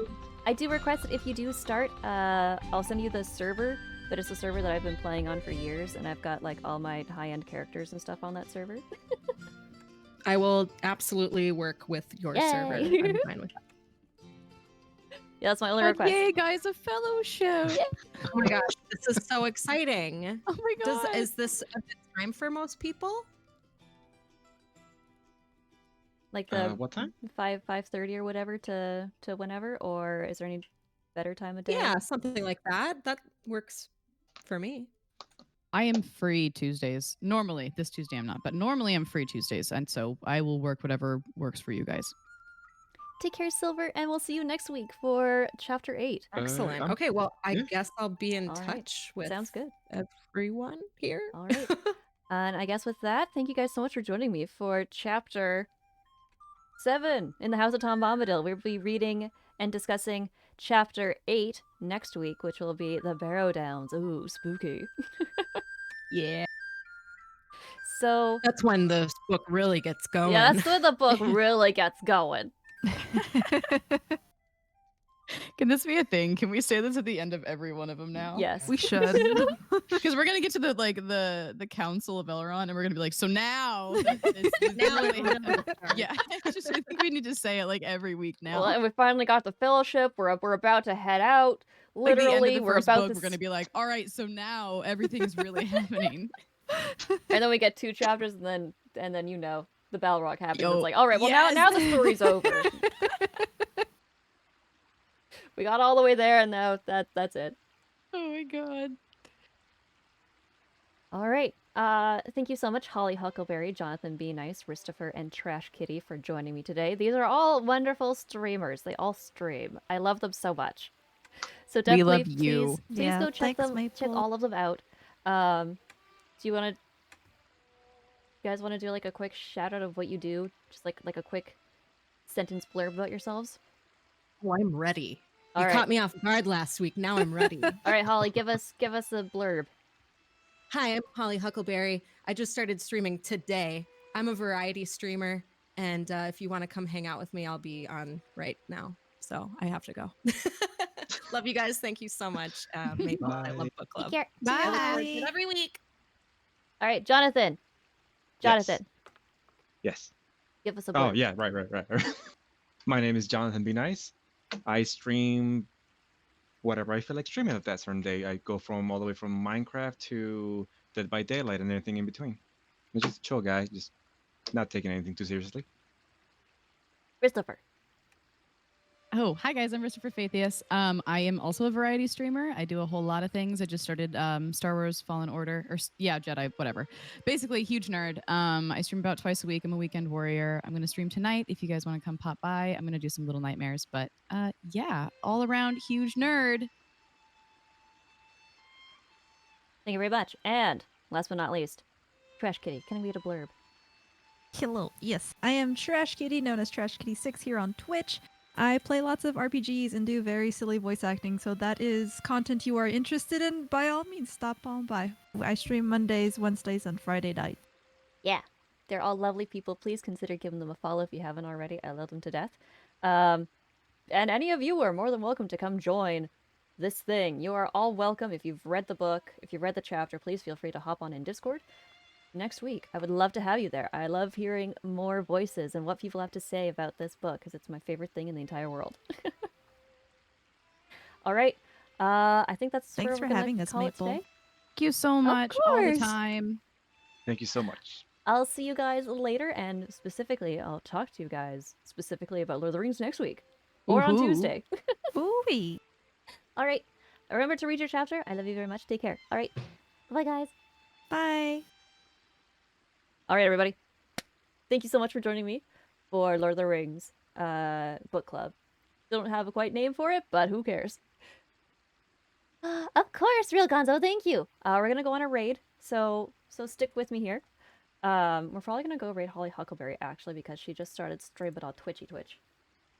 So, of course, Twisted Fairy Tale. Thank you so much for sticking around. I really appreciate it, Real Gonzo. You heck, love you.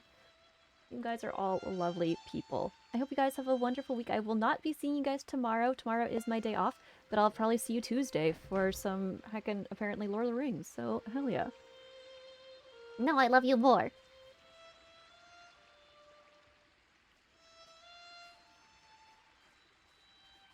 Alright, let's start this raid. Please consider giving Holly a follow. I heckin' love her to bits. She deserves all the love and attention.